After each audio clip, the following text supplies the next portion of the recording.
boa noite. Estamos iniciando mais um Vidas que Edificam e eu quero saber de você, quais expectativas que você tem para essa semana. Já aproveita, se inscreve no canal, deixa seu comentário e fala pra gente de onde você está nos acompanhando. Que o Senhor te visite, que Ele te abençoe, que Ele fale ao seu coração através do testemunho poderoso que nós vamos ouvir hoje. E a convidada de hoje é alguém muito especial, uma mulher cheia do Espírito Santo de Deus. Nós já falamos dela nessa mesa aqui, já falamos sobre o livro dela nessa mesa. É uma mulher inspiradora e graças à confirmação que o Senhor fez através da vida dela, hoje esse podcast é para levar a mensagem de Jesus, o que Ele tem feito através da vida das pessoas é real. Então, pastora Aurilene, mãe da Luísa, esposa do Marcos, psicanalista, pastora da ICM de Mogi das Cruzes, e tem mais, viu? Não para por aí não, porque além de tudo, ela é escritora. Ela tem o livro Lugares Altos, e lembra que eu falei da terceira confirmação? Estava aqui nesse livro. Pastora, muito obrigada pela sua presença. É uma honra gigantesca poder falar com a senhora hoje, ouvir o seu testemunho, ouvir o que o Senhor tem feito na sua vida. Eu já falei isso, mas é sempre uma aula compartilhar a mesa com a senhora, então seja muito bem-vinda. Que alegria estar com você, que alegria fazer parte deste propósito que eu acredito. Então, não só o Deus que falou contigo, mas o propósito que Ele tem na sua vida. Então, a honra é minha de estar aqui e estar com todos vocês. Deus abençoe. Glória a Deus. E pastora, já vamos começar direto ao ponto. Como é que começou a caminhada da senhora com Jesus? A minha caminhada começou com frustração. Jura? A sua começa como? Com frustração também. Foi naquele momento de você não saber para onde você vai. Começou muito cedo, né? Eu tinha 14 anos de idade. Eu tinha conhecido uma família que era cristã e eu namorava esse rapaz e não ia para a igreja. E aí, quando ele começa a falar assim, esse negócio não é comigo? Aí eu me apaixono por Jesus. E aí eu vejo que todo esse contexto só entrou na minha vida para que eu conhecesse Jesus. Então foi uma mistura assim muito grande, né, desse período de frustração, de alguém estar te deixando, mas você totalmente apaixonada por Jesus, porque eu fui de cabeça. E toda essa intensidade, eu me lembro de uma pessoa falando assim, olha, o primeiro amor passa, e eu tô esperando esse primeiro amor passar até hoje. Glória a Deus que esse primeiro amor nunca passou. E como é que foi esse processo? A senhora falou da frustração, né? E como que a senhora foi mergulhando? Como a senhora viu Jesus se revelando no meio dessa busca incessante por Ele? Porque a senhora pegou essa frustração e transformou em intensidade na adoração, no relacionamento, na busca, no conhecimento por Jesus. E Ele foi preenchendo aquela frustração e transformando em outro sentimento, certo? Foi. Eu acredito que Deus, Ele escolhe as pessoas e essa obra começa de dentro para fora. Então, apesar de ninguém saber o que estava acontecendo fora, algo já estava acontecendo dentro. E era literalmente uma paixão, porque eu sempre fui aquela de buscar muito a Deus, mas não saber os caminhos. Então, eu sabia que alguma coisa faltava, né? Eu venho de uma tradição católica e romper isso foi difícil, né? Porque eles me viam como uma traidora, né? Você está traindo a nossa tradição. E depois, eles totalmente envolvidos em ver o que realmente o Espírito Santo estava fazendo. Então, foi esse processo muito intenso, mas muito real. Então, assim, eu nunca fui a filha que deu trabalho, eu nunca desonrei os meus pais. Então, para eles, era assim, ó, por que você tem que ir para esse caminho se tá tudo bem com você? Só que só quem vive sabe, é um vazio que só o Senhor pode preencher. A senhora falou sobre ser preenchida pelo Espírito Santo. E aí, a sua família também conseguir enxergar o que você estava transbordando. Como é que foi esse processo e quais foram essas mudanças que ficaram tão aparentes? Porque quando a luz do Senhor chega, fica tão aparente que começa a refletir na vida de outras pessoas também. E aí, aquilo que é um questionamento, muitas vezes uma aprovação, um desafio, uma acusação daqui ou dali, acaba virando um testemunho, né, de transformação real. No caso deles, assim, né? Nunca dei trabalho, nunca desobedeci. Então, não tinha muita coisa, assim, aparente ali. para que eles vissem uma mudança. A mudança foi realmente você sempre estar em casa e daqui a pouco você sempre está na igreja, né? Lembro do meu pai me falando, leva a cama logo, né? Muito jovem. Então a gente tinha muita atividade. Eu me lembro assim, a primeira aula que tinha, né, e eu queria mergulhar, era às 7 horas da manhã. Então 7 horas da manhã tinha ensino bíblico num sábado. E aí 8 horas tinha intercessão e assim ia. Né? Então, chegava em casa e muitas vezes a gente comprometido com a ação dos jovens, à tarde você voltava de novo. Então, essa foi a mudança para eles, e para eles muito radical, né? Porque agora alguém que estava em casa, agora só estava na igreja. Só que aí vem os frutos, porque em seguida, né, 14, quando eu tinha 16, numa conversa com a minha tia, que falava assim, olha, eu tô com endometriose, eu vou tirar útero, ovário e tal... E eu nem sinto dor. Eu falei, tia, então eu tô acabada. Porque se você vai tirar tudo sem sentir dor, eu então vou tirar a vida toda. Porque eu sempre tive muitas dores. E sempre sofri calada. E aí, por essa conversa, ela fala, menina, vai ver o que é. E aí, quando eu vou, é um cisto no ovário. Com 16 anos de idade. E naquela hora você fica meio perdida, assim, o que esse cisto vai causar? A primeira coisa, eu não vou ser mãe. Foi a primeira coisa que passou na minha cabeça. E aí, quando eu chego em casa para falar que o exame tinha dado, eu me lembro da minha avó. Assim, revoltadíssima, falando assim, que Deus é esse? Você serve ele? Como que ele permitiu uma enfermidade na sua vida? Aquelas coisas de revolta mesmo. E eu falava assim, vó, o mesmo Deus que permitiu é o mesmo Deus que tira. E eu vou viver o milagre. E aí começa essa obra, porque eu falo que fé é um exercício. É como um músculo. Ou você exercita, ou você vai atrofiar. E é nessa hora, que algo assim potencializa dentro de mim, como se fosse um testemunho vivo na minha casa, de que Deus ia me curar. Glória a Deus. E aí vem todo esse processo, né? Tanto de marcar a cirurgia... o primeiro cisto foi do lado direito com 6 centímetros. E aí o médico marcando cirurgia, eu vou num culto. E naquele dia, o pastor estava terminando e ele falou assim, peraí, antes de ir embora, tem alguém que está aqui com cirurgia marcada, Deus quer te curar. Eu falei, sou eu. Na hora. Se tinha outros, eu não sei, eu sei que era para mim. E eu tomo posse daquilo, eu sinto aquele calor no corpo e eu saio de lá, chego em casa e falo pra minha mãe. Mãe, eu fui curada. Aí minha mãe, você tá louca? Vai fazer logo essa cirurgia, para de brincadeira. Eu falei, mãe, pode fazer outro exame, eu fui curada. Era como uma mulher do fluxo de sangue. Alguma coisa aconteceu em mim imediatamente. E eu fui fazer o exame e tinha sumido. Isso com 16 anos. 19 para 20, eu estou casando e vou novamente fazer os exames para tomar remédio e tal. E tem um novo cisto de 8 centímetros do lado esquerdo. Eu falei que Deus é tão tremendo, porque qualquer pessoa ia falar que o exame estava errado, que não era confiável. Não, mas eu tive nos 2 ovários. E aí, novamente, de uma forma mais difícil, acho que quanto a gente vai conhecendo o Senhor, ele fala assim, vamos ver até onde você vai? Uhum. Demorou mais tempo, mas eu tinha a mesma convicção. O Deus que curou o primeiro também vai curar o segundo. E foi um processo aí de 8 meses de oração. Mas, novamente, eu sinto aquele calor e eu falo, Deus me curou.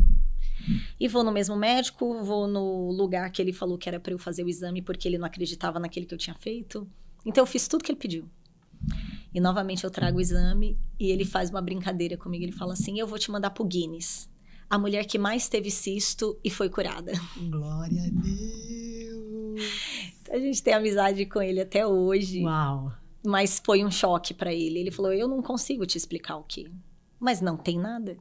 Né? Ninguém explica Deus. Não tem explicação. E aí depois desse processo, depois de 7 anos de casada, eu falo assim, agora eu quero ser mãe. E aí vou novamente nele e ele falou assim, você sabe dos seus processos, né? Deus te curou do cisto, mas você continua tendo um ovário micropolicístico. É muito difícil, eu quero já te alertar, não fique ansiosa. E eu olhando pra cara dele, mas querendo falar, né? Só que daí a gente segura. Doutor, para quem foi curar de 2 cistos, você acha que eu vou ter problema com micropolicístico? Gente, foi uma loucura. Mas foi assim, quando eu falei assim, eu quero ser mãe, no outro mês eu tava grávida. Glória a Deus, que rápido! Muito rápido. O milagre chegou rápido. E aí eu vejo quanto Deus quer falar com a medicina, né? Uhum. Porque era contrário a todos os diagnósticos. E normalmente os milagres de Deus acontecem exatamente assim. A medicina sentencia e ele vai lá e mostra que ele é o Deus do impossível, do que faz o sobrenatural acontecer apenas com uma palavra, né? É assim. E hoje eu vejo que tudo isso trouxe a mim essa condição de um Deus que faz. Então não é só falar de cura, é viver a cura. É claro que a gente pode falar de várias coisas, mas a cura para mim é algo muito real. É como se a gente bebesse esse copo d'água. Não, ela existe, ela é para você e Deus quer fazer. Então seja cura na alma, seja cura no físico. Eu sou alguém que falo de muita liberdade sobre a cura. E é triste que muitas vezes ainda há pessoas que não acreditam, né? Que ainda duvidam do poder, da majestade, do que Deus pode fazer. E nós estamos aqui para testemunhar justamente o que ele vem fazendo, o que ele fez e o que ele vai continuar fazendo, porque ele fez ontem, está fazendo hoje, e com certeza em vários lugares e a gente nem sabe ainda, e ele vai fazer amanhã novamente, né? É um Deus poderoso de milagres, de renovação todos os dias. E pastora, como é que começou a sua chamada para o pastoreio? Porque eu acredito que teve alguns processos aí no caminho, depois de você viver milagres, depois de tanta dedicação, depois de tanta intercessão, depois de tanta devoção ao Senhor. É um processo diante de uma necessidade. Eu acho que, eu não sei como chamado daqueles que estão aqui conosco começou.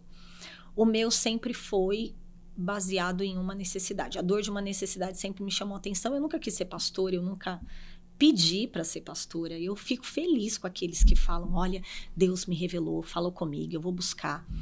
Eu sempre quis trabalhar para o Senhor. Eu sempre fui aquela que estava nos bastidores, feliz da vida, tá tudo certo.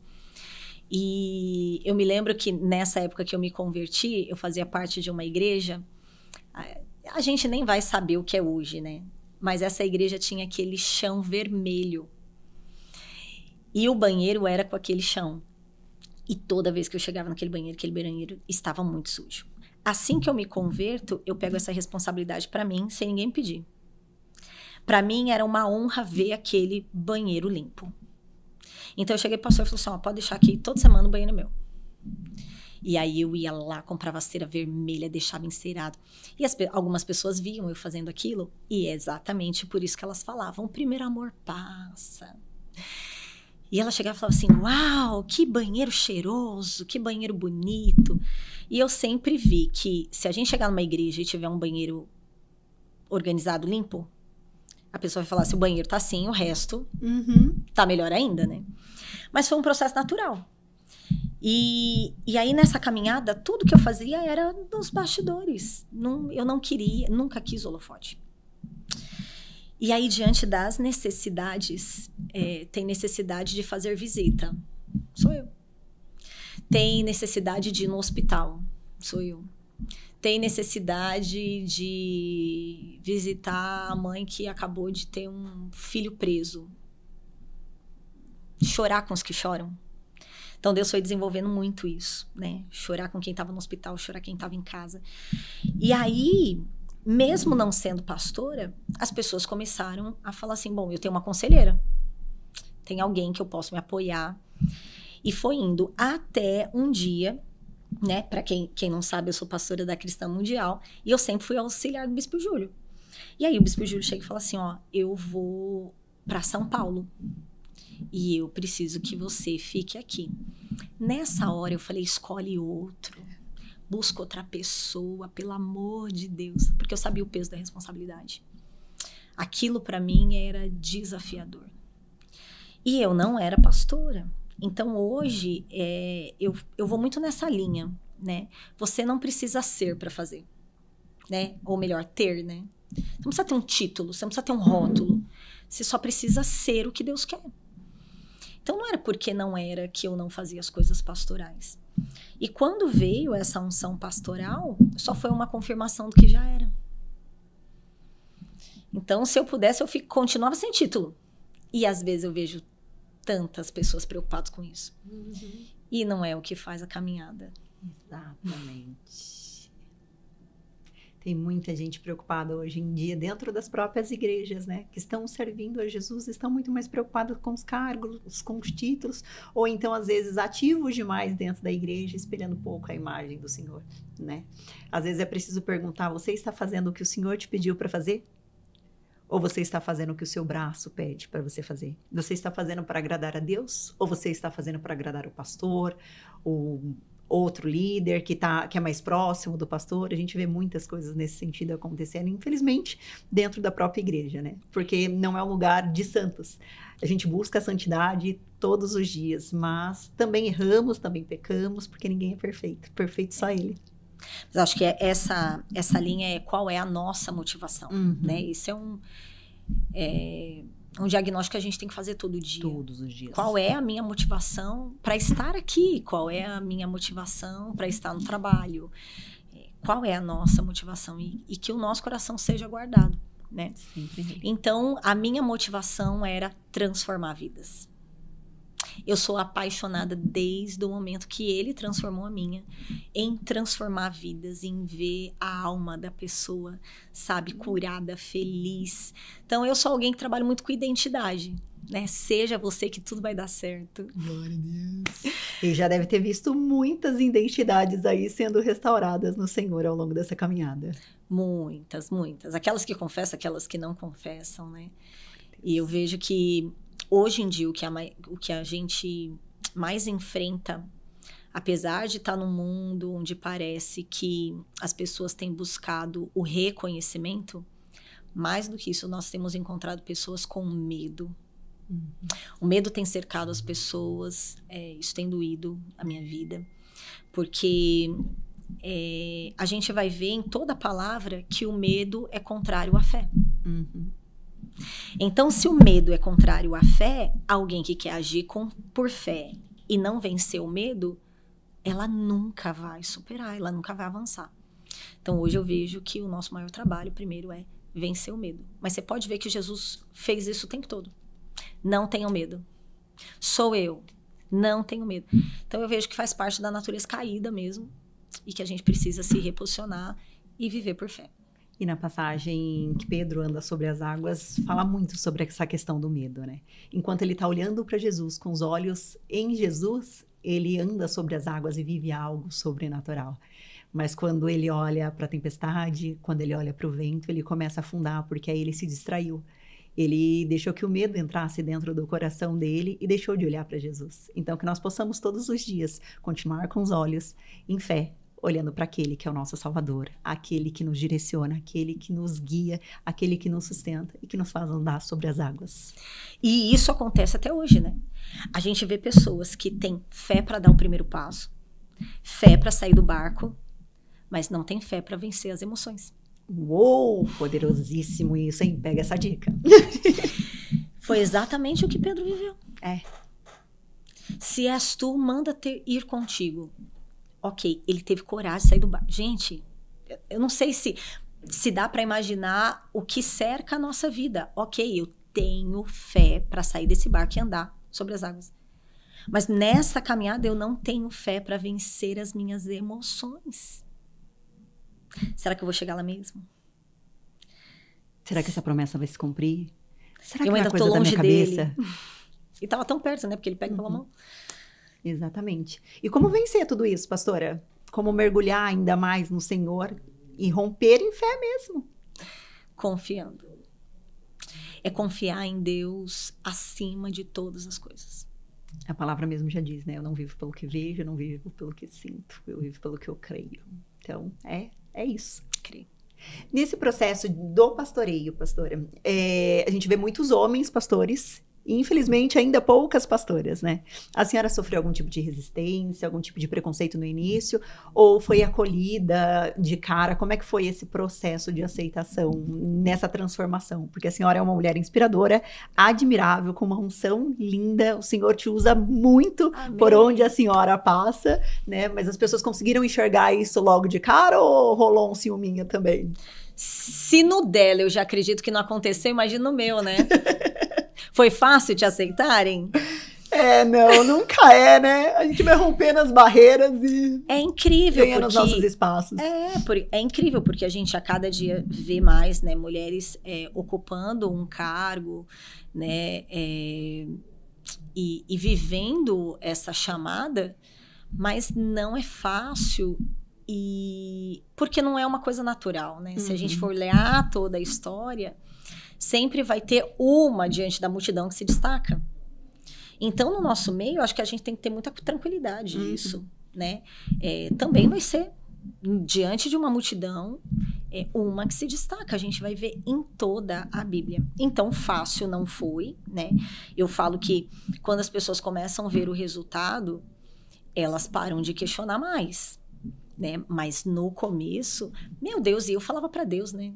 Deus, eu não preciso passar por isso, porque eu não te pedi. Se fosse uma coisa que eu tinha pedido, né? Deus, eu pedi, eu sonhei com isso. Então, não, eu não pedi, foi uma necessidade. Então, quando eu venho para Mogi das Cruzes, eu não venho porque eu quero. Eu venho por uma dor de uma cidade que ou eu viria ou a igreja fechava. E lá em casa a gente sempre teve esse posicionamento. O que depender de nós não vamos causar dano, né? Então, essa necessidade de uma cidade que ia ter uma porta fechada fez eu estar aqui. E aí, esse outro desafio, né? Porque depois de 1 ano e meio, o meu marido vem. Então, eu fico 1 ano e meio sozinha com a igreja. E aí era o questionamento, né? Por que ela veio sozinha? Porque já começa o problema de liderança dentro de casa? E não tinha nada a ver. Né? As pessoas falam assim, o Marcos é o resolvido, né? Ele é muito bem resolvido. É um grande parceiro da senhora no pastoreio, né? Super apoia, incentiva e tá com você para todos os lados. Tudo. Então, ele fica pelo chamado dele. E hoje ele fala, né, que ele acreditava que eu só ia vir apagar incêndio e eu ia voltar.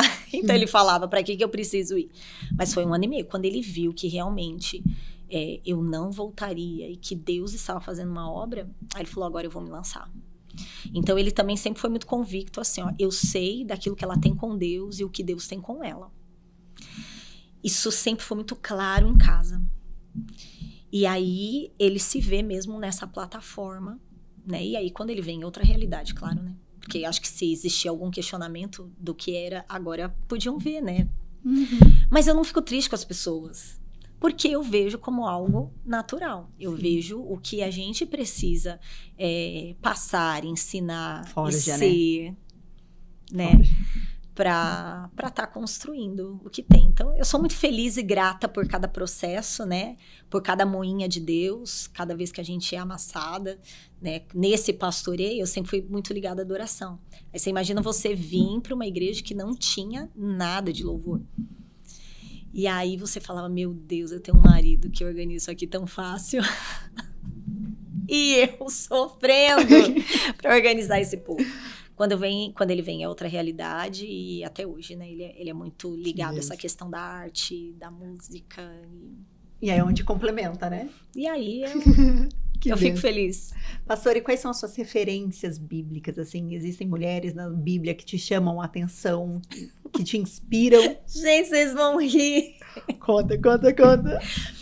Olha, eu não sei se tem outras mulheres que vão compartilhar disso que eu vou falar. Mas é claro que existem mulheres que são referência, mas as minhas referências, elas estão muito mais ligadas a uma liderança do que um perfil feminino. Então, por exemplo, se você falar assim, quais são as suas referências na Bíblia? Eu vou te falar o apóstolo Paulo. Alguém que se coloca totalmente como machista, na maioria, né? Sim. Que falam. A minha referência, quando eu olho, é a vida de José. Então, é muito mais uma questão de liderança do que numa missão, né? E é claro que eu vou me identificar com Débora, fato, né? Não só por ser uma juíza, mas por ser uma profetisa. Uhum. Então, quando questionam sobre pastoreio, eu sou alguém também muito bem resolvida, porque eu sei que Deus me deu um chamado de pastoreio. Isso é nítido. Mas eu sei que a veia profética é muito forte. Então, acho que a que mais se achega àquilo que Deus tem comigo é Débora. Uau! E agora vamos falar de lugares altos, pastora? Vamos falar, gente! Conta pra gente como é que foi o testemunho desse livro abençoado, que eu li em algumas horas, num domingo, depois de receber a bênção, né? Da terceira confirmação. Eu não conseguia dormir. Glória a Deus. Eu falei assim, eu vou descer para ler o livro da pastora. E eu engoli esse livro, porque Deus falou muito comigo através dele. Então, conta pra gente como é que ele surgiu, como ele impactou a sua vida e como ele vem derramando tanto na vida de outras pessoas também. Eu sou testemunha disso. Glória a Deus. Você acredita que outro dia, uma moça que tem bastante influência no nosso comércio, no comércio da cidade, eu tive uma reunião com ela, acabei entregando o livro, e ela também leu assim muito rápido, né, porque ele é curto, e foi fazer um atendimento. Só um parênteses aqui. E eu fiquei muito feliz, porque ela chegou e falou que foi fazer esse atendimento, e ela falou assim, como está o seu dia? E o comerciante falou assim, hoje eu não tô bem não, hoje o dia não foi bom. E aí ela fala assim, mas não foi bom em que sentido? Às vezes você não tá enxergando que é bom. E ele vai, se derrama ali, coloca pra fora, e ele conseguiu resolver o problema do dia. E ela falou assim, olha como não foi tão ruim. Você termina o dia resolvendo o problema que você tinha. E os dois começam a conversar e ela fala assim, agora posso acrescentar na sua vida? O seu problema é de estrutura.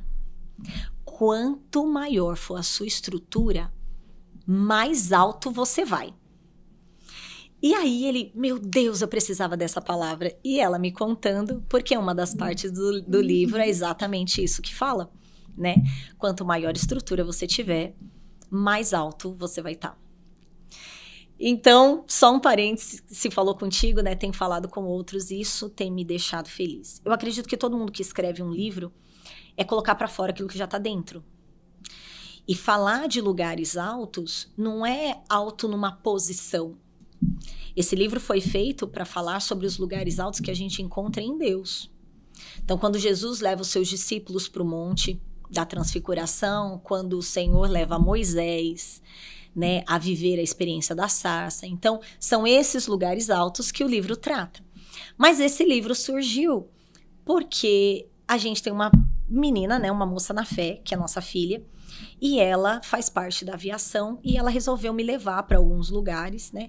Eu vou estar em tal lugar, vamos comigo. E cada lugar a gente tinha uma experiência.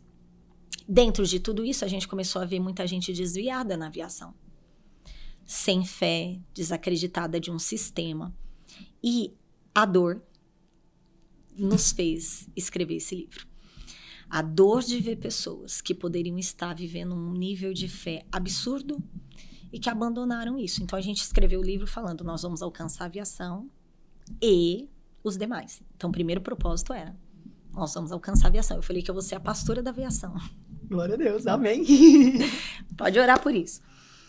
E aí, a gente começa a transmitir essas experiências do dia a dia para uma parte espiritual. Então, falando da estrutura,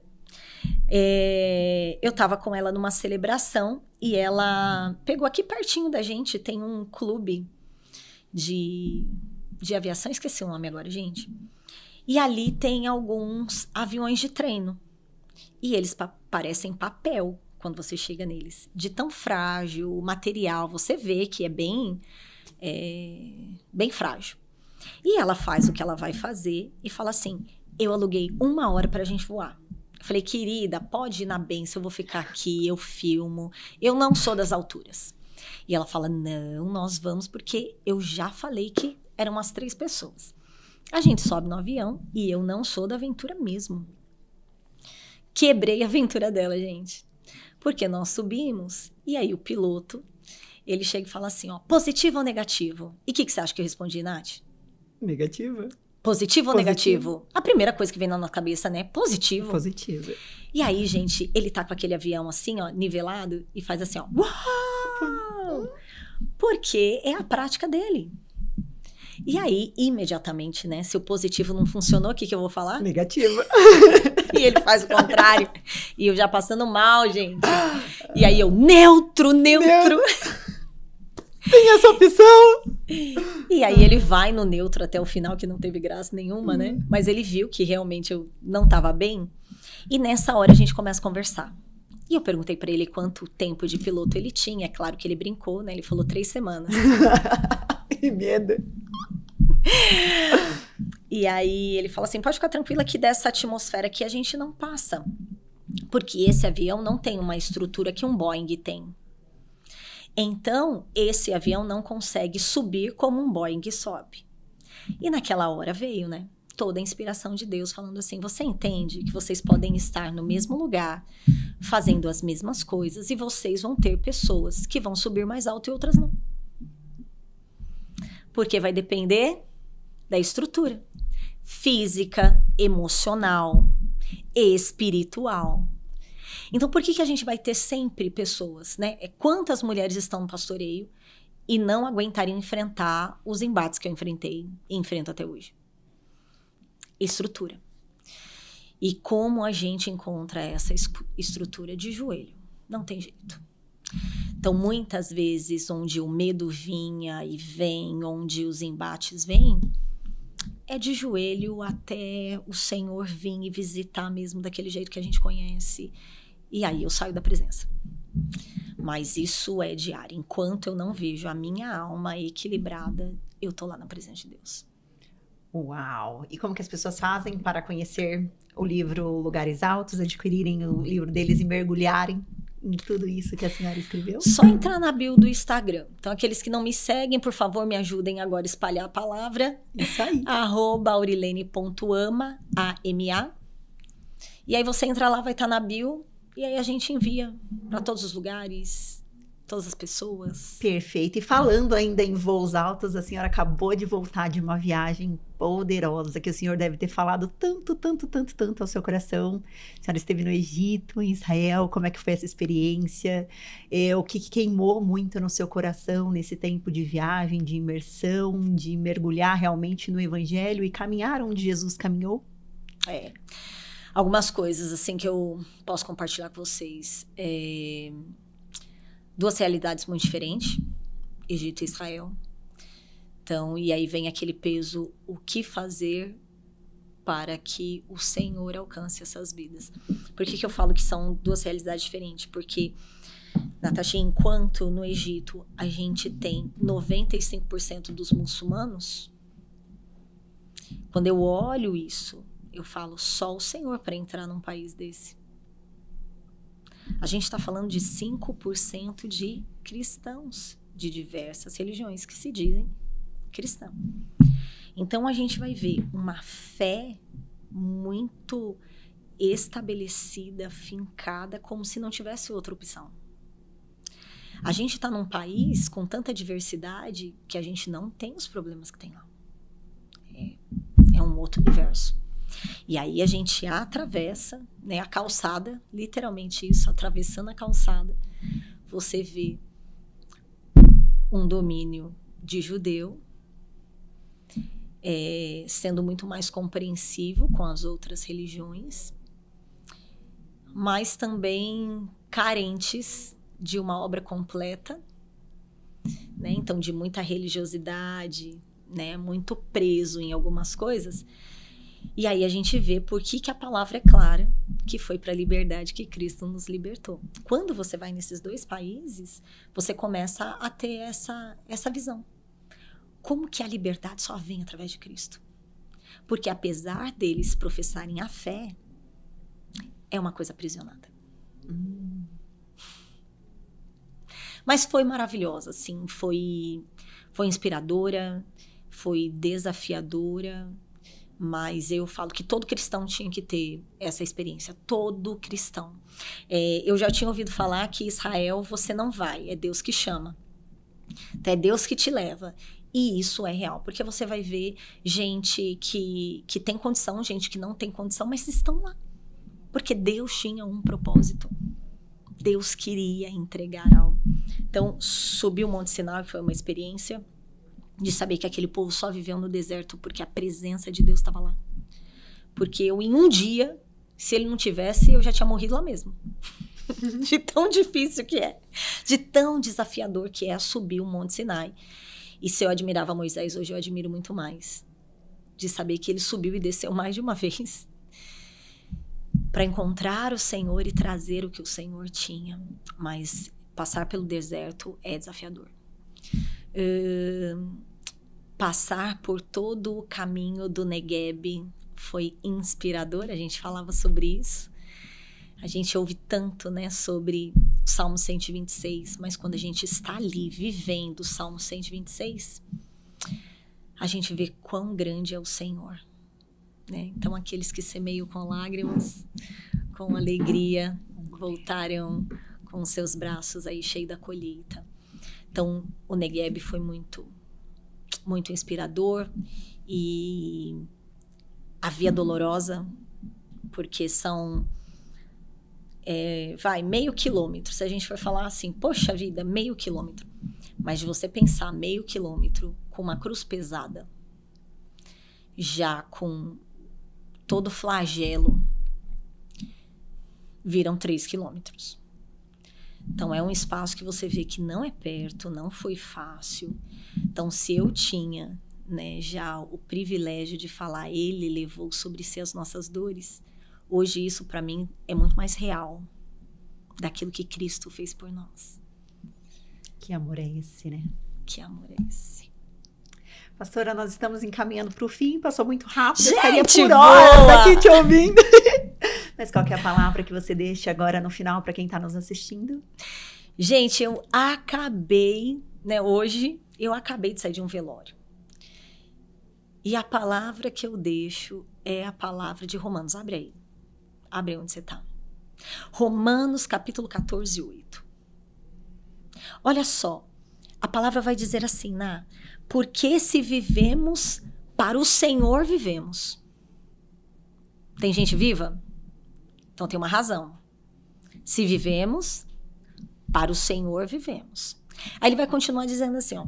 Se morremos, para o Senhor morremos. Então a nossa partida vai ser com quem? Se morremos, para o Senhor morremos. De sorte que ou vivamos ou morramos, somos do Senhor. Amém, amém. Então, quando eu tenho que passar por essa cena de estar chorando com os que choram, eu vejo Deus trazendo no nosso coração qual tem sido o sentido da sua vida.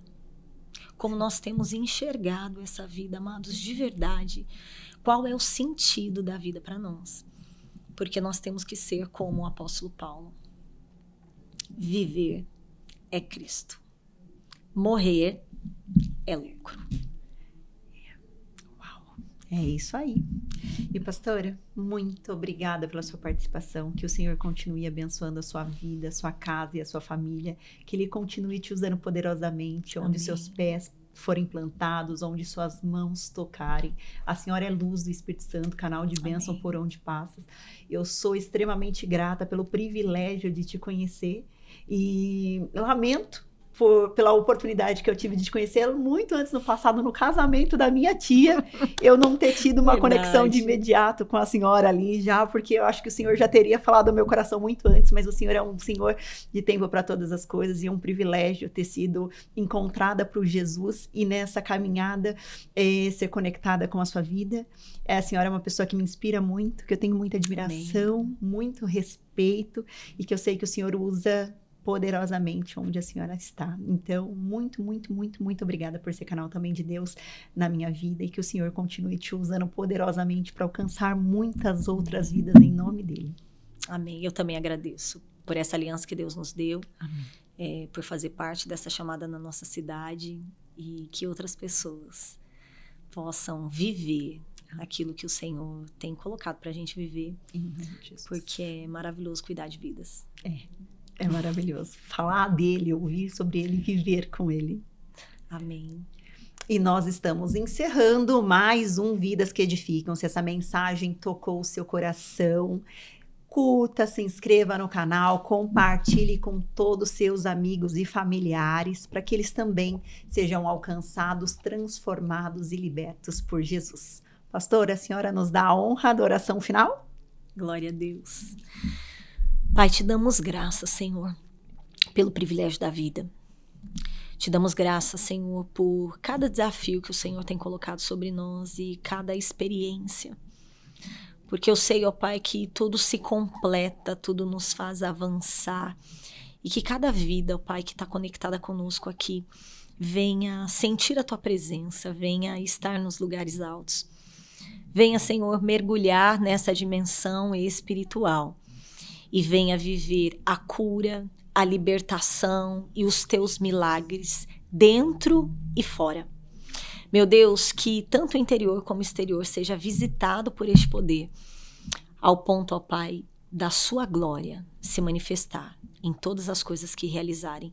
Eu os abençoo em teu nome. Amém. Amém. É isso. Que Deus te abençoe e até a próxima semana, se Deus quiser. Tchau, tchau.